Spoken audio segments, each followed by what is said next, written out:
वैश्विक भूख सूचकांक 2024 हुआ जारी। 105वें पायदान पर है भारत। देश में भूख और कुपोषण की है समस्या गंभीर।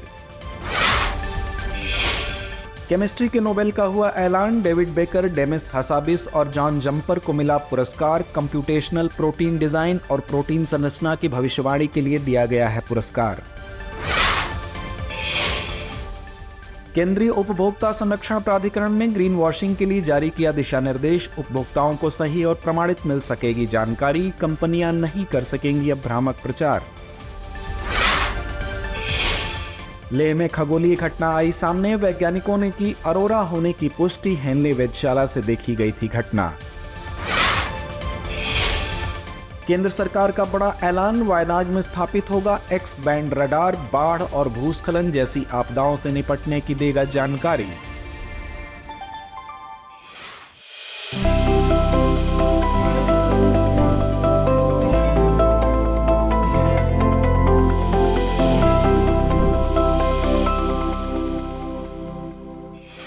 तो चलिए खबरों को विस्तार से जानते हैं। हाल ही में वैश्विक भूख सूचकांक 2024 का 19वां संस्करण जारी किया गया। इस सूचकांक में भारत को 127 देशों में से 105वां स्थान मिला है, जो दर्शाता है कि देश में भूख और कुपोषण की समस्या गंभीर स्तर पर है। बता दें कि भारत का GHI स्कोर 27.3 है, जिसे गंभीर श्रेणी में रखा गया है। अन्य पड़ोसी देशों की तुलना में भी भारत का प्रदर्शन कमजोर रहा है। भारत के पड़ोसी देशों में श्रीलंका का 60वां स्थान, नेपाल का 81वां स्थान, पाकिस्तान का 102वां स्थान और बांग्लादेश का 81वां स्थान है। गौरतलब है कि GHI एक वार्षिक रिपोर्ट है जिसे कंसर्न वर्ल्ड वाइड और German agency belt hunger hills द्वारा संयुक्त रूप से प्रकाशित किया जाता है। इसका उद्देश्य दुनिया भर में भूख और कुपोषण की गंभीरता को मापना और जागरूकता फैलाना है। यह रिपोर्ट 4 प्रमुख सूचकांकों पर आधारित होती है: अल्प पोषण, स्टंटिंग, वेस्टिंग और बाल मृत्यु दर। इस सूचकांक का उपयोग देशों में भूख और पोषण संबंधी नीतियों की समीक्षा के लिए किया जाता है। इन 4 संकेतकों के मूल्यों के आधार पर प्रत्येक देश के लिए 100 बिंदु पैमाने पर GHI स्कोर की गणना की जाती है, जो भूख की गंभीरता को दर्शाता है। इस बिंदु पैमाने पर 0 सर्वोत्तम स्कोर और 100 सबसे खराब स्कोर है। उल्लेखनीय है कि अल्प पोषण से तात्पर्य जनसंख्या के उस हिस्से से है जिसमें कैलोरी का सेवन अपर्याप्त है। वहीं बौनेपन या स्टंटिंग से तात्पर्य 5 वर्ष से कम आयु के उन बच्चों से है जिनकी लंबाई उनकी आयु के अनुपात में कम है। इसके अलावा वेस्टिंग या दुर्बलता से तात्पर्य 5 वर्ष से कम आयु के उन बच्चों से है जिनका वजन उनकी लंबाई के अनुपात में कम होता है, जो तीव्र कुपोषण के कारण है। हाल ही में डेविड बेकर, डेमिस हसबिस और जॉन एम जम्पर को 2024 का रसायन विज्ञान का नोबेल पुरस्कार प्रदान किया गया है। डेविड बेकर को यह सम्मान कंप्यूटेशनल प्रोटीन डिजाइन के लिए दिया गया है। वहीं हसबिस और जम्पर को प्रोटीन संरचना की भविष्यवाणी में क्रांतिकारी योगदान के लिए दिया गया है। ये दोनों गूगल डीप माइंड में कार्यरत हैं। बता दें कि कंप्यूटेशनल प्रोटीन डिजाइन का उद्देश्य नई प्रकार की प्रोटीन संरचनाएं तैयार करना है। इसका उपयोग दवाओं के विकास में किया जा सकता है, जबकि हसबिस और जम्पर ने अल्फाफोल्ड AI मॉडल विकसित किया जो प्रोटीन की जटिल 3D संरचनाओं की सटीक भविष्यवाणी करता है। यह तकनीक जीव विज्ञान और चिकित्सा अनुसंधान में एक गेम चेंजर साबित हो रही है। इससे वैज्ञानिकों को प्रोटीन के व्यवहार को बेहतर ढंग से समझने में मदद मिली है। इसने आर्टिफिशियल इंटेलिजेंस और बायोलॉजी को एक साथ लाकर जीवन विज्ञान के क्षेत्र में नई संभावनाएं उत्पन्न की हैं। गौरतलब है कि प्रोटीन संरचना की सटीक भविष्यवाणी दशकों से वैज्ञानिकों के लिए एक चुनौती रही है, लेकिन अल्फाफोल्ड ने इसे संभव बना दिया। इस तकनीक के उपयोग से स्वास्थ्य सेवा, फार्मास्यूटिकल और बायोटेक्नोलॉजी में नए उपचार और समाधान विकसित किए जा रहे हैं। हाल ही में केंद्रीय उपभोक्ता संरक्षण प्राधिकरण अर्थात CCPA ने ग्रीन वॉशिंग यानी भ्रामक पर्यावरणीय दावों को रोकने के लिए दिशा निर्देश जारी किए हैं। दरअसल ग्रीन वॉशिंग तब होता है जब कंपनियां अपने उत्पादों को पर्यावरण के अनुकूल दिखाकर उपभोक्ताओं को गलत जानकारी देती हैं।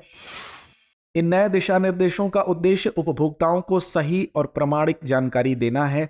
इससे कंपनियों को सही और पारदर्शी दावे करने होंगे जिससे उपभोक्ता धोखे से बच सकें और पर्यावरण की बेहतर सुरक्षा हो सके। बता दें कि ग्रीन वॉशिंग शब्द व्हाइट वॉशिंग से प्रेरित है, जहां व्हाइट वॉशिंग का मतलब किसी नकारात्मक चीज को छिपाना या उसे अच्छा दिखाने की कोशिश करना है। तो वहीं ग्रीन वॉशिंग में कंपनियां अपने उत्पादों या सेवाओं को पर्यावरण के अनुकूल दिखाने का झूठा दावा करती हैं ताकि उपभोक्ता उन्हें ग्रीन यानी पर्यावरण के प्रति जिम्मेदार समझें। गौरतलब है कि इसका उपयोग कंपनियां अपने ब्रांड की छवि को सुधारने के लिए करती हैं, जबकि असल में उनके उत्पाद या प्रक्रिया पर्यावरण को नुकसान पहुंचाते हैं। जानकारी के लिए बता दें कि सीसीपीए यानी केंद्रीय उपभोक्ता संरक्षण प्राधिकरण की स्थापना भारत सरकार द्वारा 2019 के उपभोक्ता संरक्षण अधिनियम के तहत की गई थी। इसका उद्देश्य उपभोक्ताओं के अधिकारों की रक्षा करना और उपभोक्ता मामलों से जुड़े मुद्दों पर नजर रखना है। सीसीपीए उपभोक्ताओं को धोखाधड़ी, अनुचित व्यापार प्रथाओं और भ्रामक विज्ञापनों से बचाने के लिए कदम उठाता है। यह प्राधिकरण कंपनियों और सेवा प्रदाताओं के खिलाफ कार्रवाई कर सकता है जो उपभोक्ता अधिकारों का उल्लंघन करते हैं। इसके तहत उपभोक्ताओं को शीघ्र न्याय और मुआवजा दिलाने की व्यवस्था है। हाल ही में पाकिस्तान की राजधानी इस्लामाबाद में शंघाई सहयोग संगठन यानी एससीओ का 2 दिवसीय शिखर सम्मेलन आयोजित किया गया। यह शंघाई सहयोग संगठन का 23वां शिखर सम्मेलन था। विदेश मंत्री एस जयशंकर ने इस शिखर सम्मेलन में भारतीय प्रतिनिधिमंडल का नेतृत्व किया। बता दें कि यह लगभग 1 दशक में किसी भारतीय विदेश मंत्री की पाकिस्तान की पहली यात्रा है। अपनी यात्रा से पहले विदेश मंत्री ने स्पष्ट किया कि इस्लामाबाद की उनकी यात्रा केवल एससीओ कार्यक्रम के लिए है और इसका उद्देश्य पाकिस्तान के साथ द्विपक्षीय वार्ता नहीं है। एससीओ की इस बैठक में व्यापार, पर्यावरण और सुरक्षा सहयोग जैसे मुद्दों पर चर्चा की गई है, जिसमें सदस्य राष्ट्रों के बीच बेहतर आर्थिक संबंधों को बढ़ावा देने का प्रयास किया गया। एससीओ एक महत्वपूर्ण बहुपक्षीय संगठन है। इसकी स्थापना वर्ष 2001 में की गई थी। इस संगठन में वर्तमान में 10 सदस्य देश शामिल हैं: भारत, चीन, रूस, Pakistan, Kazakhstan, Kyrgyzstan, Tajikistan, Uzbekistan, Iran और बेलारूस। एससीओ का मुख्यालय बीजिंग, चीन में स्थित है। इसका मुख्य उद्देश्य सदस्य देशों के बीच क्षेत्रीय सुरक्षा और आर्थिक सहयोग को बढ़ावा देना है। एससीओ का एक प्रमुख अंग रीजनल एंटी टेररिज्म स्ट्रक्चर यानी RATS आतंकवाद और कट्टरपंथ से निपटने के लिए सहयोग को मजबूत करता है। भारत 2017 से एससीओ का पूर्ण सदस्य है। हाल ही में किए गए एक सर्वेक्षण में यह सामने आया कि भारत के ग्रामीण क्षेत्रों में घरेलू मासिक आय में पिछले 5 वर्षों में 57.6% की वृद्धि हुई है। यह सर्वेक्षण national bank for agriculture and rural development यानी नाबार्ड द्वारा किया गया है। सर्वेक्षण के अनुसार 2017 में ग्रामीण परिवारों की औसत मासिक आय 8,059 रुपए थी, जो 2022 में बढ़कर 12,698 रुपए हो गई। आय में इस वृद्धि का प्रमुख कारण कृषि, पशुपालन और मजदूरी जैसे क्षेत्रों में सुधार के साथ साथ ग्रामीण क्षेत्रों में चल रही सरकारी योजनाओं का प्रभावी क्रियान्वयन है। नाबार्ड एक प्रमुख वित्तीय संस्थान है जिसका गठन 1982 में किया गया था। इस संस्थान का मुख्य उद्देश्य ग्रामीण विकास और कृषि क्षेत्र के समग्र विकास को बढ़ावा देना है। इसका मुख्य कार्यक्षेत्र ग्रामीण बुनियादी ढांचा विकास, कृषि क्षेत्र को ऋण प्रदान करना और छोटे किसानों को सहायता देना है। नाबार्ड ग्रामीण विकास से संबंधित योजनाओं और परियोजनाओं की वित्तीय सहायता और तकनीकी मार्गदर्शन भी प्रदान करता है। इस सर्वेक्षण से स्पष्ट होता है कि नाबार्ड द्वारा किए गए प्रयासों और ग्रामीण विकास योजनाओं का जमीनी स्तर पर सकारात्मक प्रभाव पड़ रहा है, जिससे ग्रामीण परिवारों की आय और जीवन स्तर में सुधार हो रहा है। हाल ही में लद्दाख के लेह में एक दुर्लभ खगोलीय घटना के तहत ऑरोरा दिखाई दिया, जो आमतौर पर उत्तरी अक्षांशों में नजर आता है। बता दें कि यह घटना 9 अक्टूबर को हुए सौर तूफान का परिणाम थी, जिसमें सूर्य से निकले शक्तिशाली सौर फ्लेयर पृथ्वी की ओर 1.5 मिलियन मील प्रति घंटे की गति से आए थे। ऑरोरा को भारत की सबसे ऊंची वेधशाला हेनले द्वारा देखा गया। लेह जैसे क्षेत्र में ऑरोरा का दिखना जलवायु परिवर्तन और पृथ्वी के चुंबकीय क्षेत्र में हो रहे परिवर्तनों का भी संकेत दे सकता है। दरअसल ऑरोरा ध्रुवों पर होने वाली एक प्राकृतिक प्रकाशीय घटना है। इससे उत्तरी ध्रुव में नॉर्दर्न लाइट्स और दक्षिणी ध्रुव में सदर्न लाइट्स कहा जाता है। गौरतलब है कि ऑरोरा तब उत्पन्न होता है जब सौर ऊर्जा पृथ्वी के वायुमंडल की गैसों से टकराती है, जिससे रंगीन प्रकाश उत्पन्न होता है। सौर तूफान के कारण सूर्य से आए प्लाज्मा कण पृथ्वी के चुंबकीय क्षेत्र में प्रवेश करते हैं और ऑक्सीजन व नाइट्रोजन जैसी गैसों से टकराते हैं। इस टकराव से हरे, लाल, नीले और बैंगनी रंग की रोशनी उत्पन्न होती है। नॉर्वे, आइसलैंड और ग्रीनलैंड जैसे ध्रुवीय देशों में ऑरोरा पर्यटन का मुख्य आकर्षण केंद्र है। उल्लेखनीय है कि सौर तूफान से संचार प्रणाली, विद्युत ग्रिड और सैटेलाइट नेविगेशन सेवाएं प्रभावित हो सकती हैं। वैज्ञानिक इन घटनाओं पर नजर रखते हैं ताकि संभावित नुकसान को कम किया जा सके। हाल ही में रूस यूक्रेन युद्ध में ड्रैगन ड्रोन नामक एक नया हथियार देखा गया है। इस ड्रोन का विकास यूक्रेनी सेना ने किया है और यह विशेष रूप से थर्माइट जैसे अत्यधिक तापमान उत्पन्न करने वाले पदार्थ से लैस है। गौरतलब है कि थर्माइट का उपयोग दुश्मन के ठिकानों और किलेबंद स्थानों को नष्ट करने के लिए किया जाता है। बता दें कि ड्रैगन ड्रोन मूलतः थर्माइट नामक पदार्थ छोड़ते हैं। दरअसल थर्माइट एल्यूमिनियम और आयरन ऑक्साइड का मिश्रण होता है जो जलने पर लगभग 2400 डिग्री सेल्सियस तक तापमान उत्पन्न करता है। यह तापमान इतना अधिक होता है कि स्टील और धातु जैसी कठोर सामग्रियां भी पिघला सकती हैं। यह कपड़ों से लेकर पेड़ों और सैन्य ग्रेड वाहनों तक लगभग किसी भी चीज को जला सकती है। वहीं यह मनुष्यों पर गंभीर घातक जलन और हड्डियों को नुकसान पहुंचाता है। जानकारी के लिए बता दें कि युद्ध में थर्माइट का उपयोग अंतर्राष्ट्रीय कानून के तहत प्रतिबंधित नहीं है। हालांकि संयुक्त राष्ट्र के तत्वाधान में जारी किए गए कुछ पारंपरिक हथियारों पर कन्वेंशन के तहत नागरिक लक्ष्यों के खिलाफ ऐसे आग लगाने वाले हथियारों का उपयोग वर्जित किया गया है। हाल ही में केंद्रीय पृथ्वी विज्ञान मंत्रालय ने केरल के वायनाड में एक्स बैंड रडार स्थापित करने की मंजूरी दी है। यह रडार वायनाड में बाढ़ और भूस्खलन जैसी आपदाओं से निपटने के लिए प्रभावी निगरानी और पूर्वानुमान प्रदान करेगा। इस तकनीक के माध्यम से क्षेत्र में आपदा प्रबंधन को मजबूत करने का प्रयास किया जाएगा। बता दें कि एक्स बैंड रडार एक प्रकार का रडार है जो 8 से 12 गीगाहर्ट्ज के इलेक्ट्रोमैग्नेटिक स्पेक्ट्रम पर काम करता है। इसकी तरंग दैर्घ्य 2 से 4 सेंटीमीटर होती है। यह रडार विशेष रूप से छोटी दूरी पर उच्च रिजोल्यूशन डेटा प्रदान करने के लिए डिजाइन किया गया है। इसकी खासियत यह है कि मिट्टी के कणों, वर्षा की बूंदों और धूल जैसी सूक्ष्म वस्तुओं का भी सटीकता से पता लगा सकता है, जिससे भूस्खलन और भारी बारिश का पूर्वानुमान लगाने में मदद मिलती है। जानकारी के लिए बता दें कि रडार यानी रेडियो डिटेक्शन एंड रेजिंग एक तकनीक है। इसके जरिए रेडियो तरंगों का इस्तेमाल करके आसपास की वस्तुओं की दूरी, गति और दिशा का पता लगाया जाता है। इसमें लगे ट्रांसमीटर के माध्यम से रेडियो तरंगे भेजी जाती हैं। ये तरंगे वस्तुओं से टकरा कर वापस आती हैं और सिग्नल को रिसीवर के द्वारा अध्ययन किया जाता है। विश्व वन्यजीव फंड यानी WWF की एक रिपोर्ट के अनुसार वर्ष 1970 से अब तक वैश्विक वन्यजीव संख्या में 73% की गिरावट आई है। यह जानकारी WWF की लिविंग प्लैनेट रिपोर्ट 2024 के माध्यम से सामने आई है। यह रिपोर्ट वन्यजीवों के समक्ष आने वाले खतरों का द्विवार्षिक संकलन है। रिपोर्ट के मुताबिक गिरावट के मुख्य कारणों में वनों की कटाई, प्राकृतिक आवासों का विनाश, प्रदूषण और जलवायु परिवर्तन शामिल है। वन्यजीवों की संख्या में यह गिरावट जैव विविधता पर गंभीर प्रभाव डाल रही है, जो पारिस्थितिक संतुलन के लिए खतरनाक है।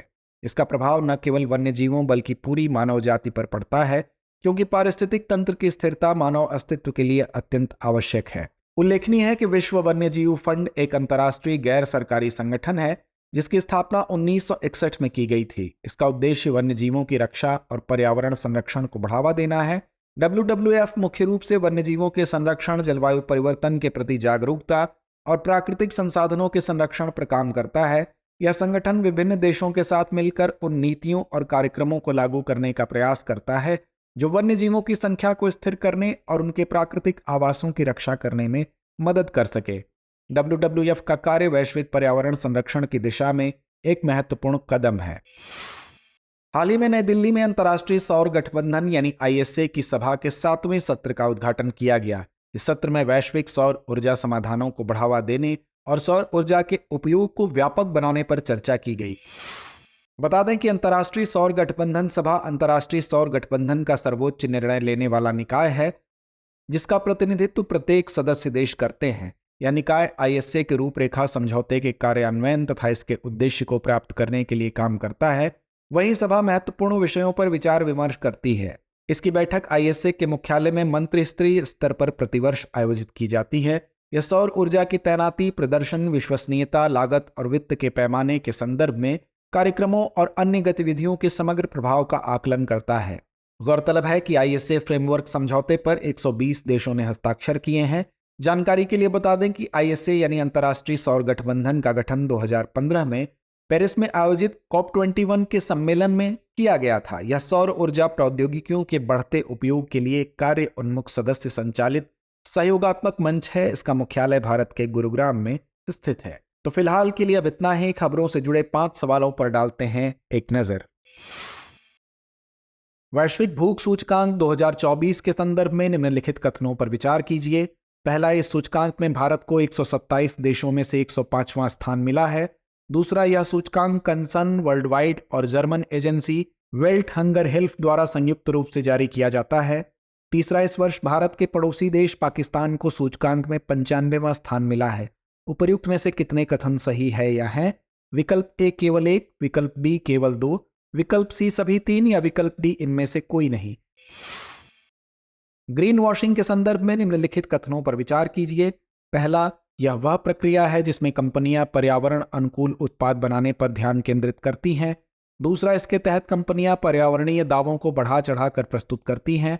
तीसरा, इसका उद्देश्य उत्पाद को पर्यावरण अनुकूल दिखाकर उपभोक्ताओं को भ्रमित करना है। उपर्युक्त में से कितने कथन गलत हैं? विकल्प ए केवल 1, विकल्प बी केवल 2, विकल्प सी सभी 3 या विकल्प डी इनमें से कोई नहीं। शंघाई सहयोग संगठन के संदर्भ में निम्नलिखित कथनों पर विचार कीजिए। पहला, इसकी स्थापना 2005 में की गई थी। दूसरा, इसका उद्देश्य क्षेत्रीय सुरक्षा, आतंकवाद के खिलाफ सहयोग को बढ़ावा देना है। तीसरा, वर्तमान में इसके 10 सदस्य देश हैं। उपर्युक्त में से कितने कथन सही हैं? विकल्प ए केवल 1, विकल्प बी केवल 2, विकल्प सी सभी 3 या विकल्प डी इनमें से कोई नहीं। ऑरोरा के संदर्भ में निम्नलिखित कथनों पर विचार कीजिए। पहला, यह ध्रुवों पर होने वाली एक प्राकृतिक प्रकाशीय घटना है। दूसरा, यह घटना तब होती है जब सौर ऊर्जा पृथ्वी के वायुमंडल की गैसों से टकराती है। तीसरा, इसे आमतौर पर नॉर्वे, आइसलैंड और ग्रीनलैंड में देखा जाता है। उपर्युक्त में से कितने कथन सही है या हैं? विकल्प ए केवल 1, विकल्प बी केवल 2, विकल्प सी सभी 3 या विकल्प डी इनमें से कोई नहीं। विश्व वन्यजीव फंड के संदर्भ में निम्नलिखित कथनों पर विचार कीजिए। पहला, यह एक अंतर्राष्ट्रीय गैर सरकारी संगठन है। दूसरा, इसकी स्थापना 1961 में की गई थी। तीसरा, यह वन्यजीवों की रक्षा और पर्यावरण संरक्षण को बढ़ावा देता है। उपर्युक्त में से कितने कथन गलत हैं? विकल्प ए केवल 1, विकल्प बी केवल 2, विकल्प सी सभी 3 या विकल्प डी इनमें से कोई नहीं।